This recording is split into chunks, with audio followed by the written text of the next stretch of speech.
Okay, day 170. I just wanted to do a quick background video. This is who? This is Linde.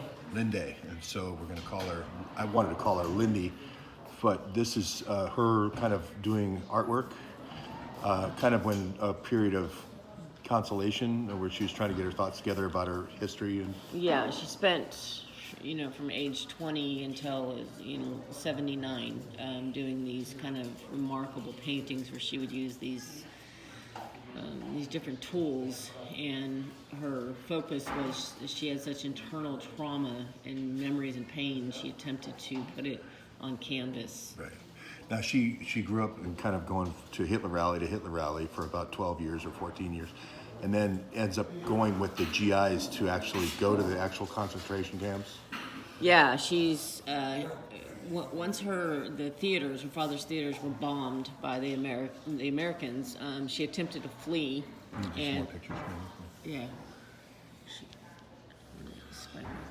And then she also ends up going to, they come to her father's theaters and are playing films of the concentration camps as well, right? Yeah, so her concentration camps were used. The concentration camps were used initially. They would bring in the young soldiers, and There's a picture. Okay. and they would bring in. This is some of her painting, her artwork. But in the beginning, when she was 8, they would bring in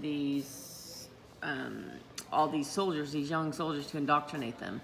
And they would show them pictures. These are Hitler-Jugend kind of soldiers. Yeah, all the Hitler Youth. Yeah. And they would show them pictures of the Jewish people, and they would teach them how to measure their noses, and they would teach them how they're evil and they're less than human, and really indoctrinated them, including her. She was an 8-year-old child. Like deplorables. This is the early version of deplorables. Absolutely. Yeah.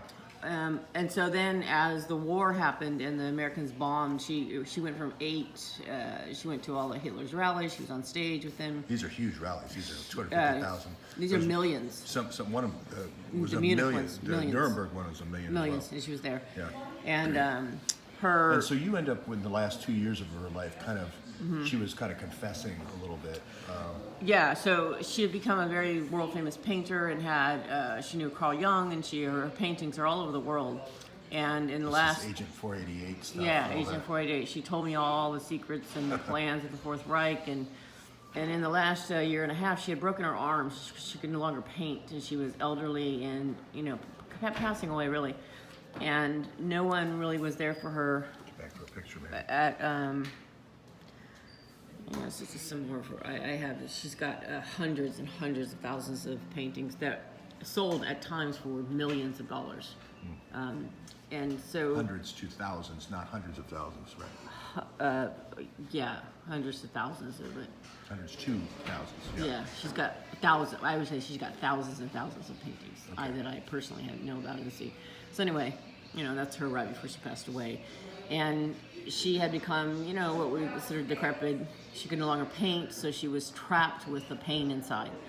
And I got to know her at 79.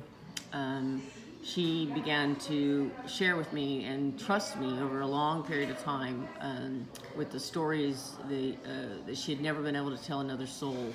And she was haunted.